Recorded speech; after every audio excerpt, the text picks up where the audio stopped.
Well, many people seem to think that the highway class of trucks in Snowrunner is useless, and I'm here to tell you that they're wrong. Recently, I completed the base game of Snowrunner using trucks that only use rear-wheel drive. The purpose of this video is to try and break the stigma that just because a truck lacks all-wheel drive, or diff lock, or both, that it sucks and is rubbish, when this statement and thought process is in itself sucky and rubbish, and I'm going to show you why. The highway class of trucks have a basic template, high engine power compared to lightweight chassis, so that you've got a really high power to weight ratio. This means you can still load up the truck and it'll go like a certain material off a shovel. Another aspect of Snowrunner which seems to not be understood is how important tyres are to a truck's performance. Here, a Transtar with AWD 2 tyres will perform better than a GMC, and a Bandit with highway tyres. This should be obvious, but the Bandit does also have all-wheel drive and diff lock always on, so you can see how tyres have more of an impact on performance compared to all-wheel drive and diff lock. I started in Michigan where I only used the Ford CLT 9000. This was initially a mistake because I just forgot about the Transtar 4070A, which are the two trucks in the game that cannot have all-wheel drive or diff lock no matter what. This actually worked out in my favour because once I made my way to Alaska and started using the Transtar, I began to fully appreciate the differences between the two trucks and why I favour the Transtar over the Ford. For Tamir, I expanded the fleet by searching for trucks that have all-wheel drive and diff lock listed as capable in the truck stats. This means that those systems can be removed from the truck, allowing me to add the Cat CT681, the White Western Star, the Paystar 5600, and the Western Star NF14 series trucks. There were a few more options, but I was happy with what I had mostly because a few of those trucks could equip a medium log add-on, which was what I was initially lacking. Starting out was where I did the most learning. I already knew that hauling a saddle trailer was more power efficient than towing a hitch trailer, but having not really used rear-wheel drive trucks much before this, man, I was in for a shock. Seeing the Ford basically fail to drag a trailer up a dirt hill, I knew I had to change up the strategy. So from there on out, I basically just used a sideboard semi-trailer exclusively for cargo deliveries, unless it fit onto a 2-slot flatbed or sideboard bed. The difference between the trailer types is that with the hitch trailer, all of the weight is behind the truck, basically acting like a big anchor. And this is fine for 6 and 8 wheel drive trucks, but for trucks like the Ford and the Transtar, it's a big no-no. With a saddle trailer, the trailer and the cargo weight is pushing down on the saddle, which is typically aligned with the rear driving axles, giving a similar impression to just having one metal beams on the back of your truck, when you can have 2 plus more cargo. So basically, because of weight distribution, saddle trailers are better for rear-wheel drive trucks. So how did I get around the maps? Well, I have a fairly large amount of map knowledge as I've got 1,500 hours or something. So I can navigate without actually needing to open the map in the first place and, fairly good memory, especially with the base game maps. I stick to main roads as much as possible for simplicity, as time is no factor, and then when I have to drive through a difficult area, I just do it, and then if I need to, I'll use the winch. There are some roads I just don't take at all because I know it would be stupid to try such crossings, such as the river crossing in the north of Black River. The overall key is throttle control. If you ever watch the live stream series, you'll notice I basically never use low gear because I want the full access to the truck's power. By regulating the throttle and checking each driving wheel when I'm stuck, I can figure out how much power is needed and tweak it as and when. Basically, if 3 wheels are spinning and 1 isn't, then you just need a little bit more power to actually start that wheel driving and it will get you moving.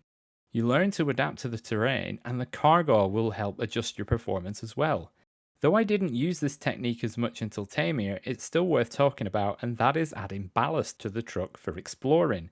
In the base game, there are a few limited cargo options. Most of the cargo is unlimited, so if there's some easy access cargo near the garage, such as by the train station in the Drownlands garage, then chuck on some cement and this will help push your wheels down through the mud to the drivable ground, making things easier.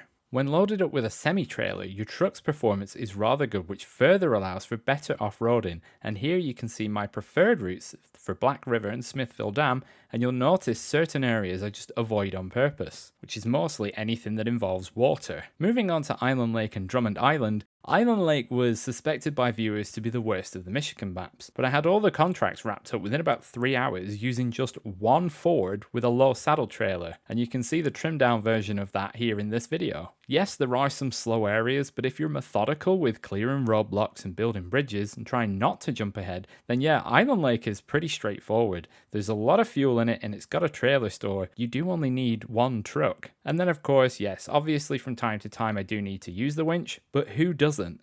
If you claim to get through the game and not use the winch, you're lying. Drummond Island was probably the most painful map to drive for Michigan because of one area which forms part of the main road through the area. However, things like the trip to the shipwreck for the containers wasn't that bad, and neither was trucking the construction rig semi-trailer out to Smithville Dam. Over in Alaska, things were done fairly quickly as Alaska is deemed to be easier than Michigan, and given how much paved road there is to drive on and how many small missions there are that don't take too long to do. This is where I broke out the Transtar in the first instance and really got shifting with progress. Exploration was pretty straightforward and finding optimal routes made my life easier. Many missions into the other maps just required a little bit of forward prep work and then making simple deliveries using the roads, only having to head off-road every now and again for cargo such as logs.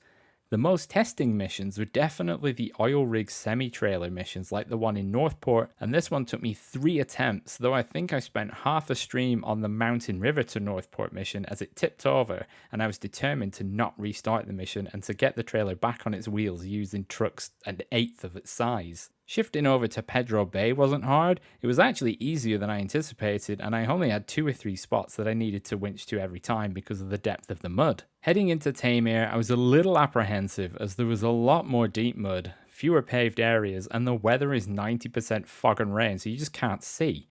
Several trucks were added to the collection for Tamir, including the White Western Star, Paystar 5600, and a few more. These trucks all have all-wheel drive and diff lock listed as capable, as I mentioned before, so you can remove them from the truck. The Paystar became my medium log truck as it can actually have an onboard medium log frame, which is such a time saver. Exploration was carried out with a Transtar ballasted with cement and bricks, and there were really only 3-4 areas in the Drownlands where the fleet struggled. The front entrance to the service hub, the area around the village in the top left of the map, and at this little junction there's nothing to winch to, but for the last area I probably should have explored the grass more than I did. I just got stuck in the middle of it. In Quarry, things were pretty tame. I think I only had 1 or 2 spills at the very bottom of the quarry itself, but the majority of the map is dirt roads, with only the coastal area being properly muddy, but there are plenty of trees to help you out. Chat did point out that the bottom left entrance to Zimnogorsk has better suited my needs for getting across the Zimnogorsk map because of the mudfest that's in the middle of it, so it was faster for me to come out of Zimnogorsk into Quarry and then back in. And then of course, Zimnogorsk was the final boss originally for Snowrunner, given the map is sectioned roughly into 3 with the garage area, the muddy woods, and the town in the south. This map was where I had the most trouble. I logically only tried the river crossing once, and the eastern road that goes north-south was also off limits, so I had to cut through the woods a lot by where the upgrade is to get the cargo from the garage area to the town. Here you can see the route I take to get into the top left of the map with any significant cargo like containers, because why struggle through the mud? Just take the longer route. The last map was Rift, which was easier than I was anticipating.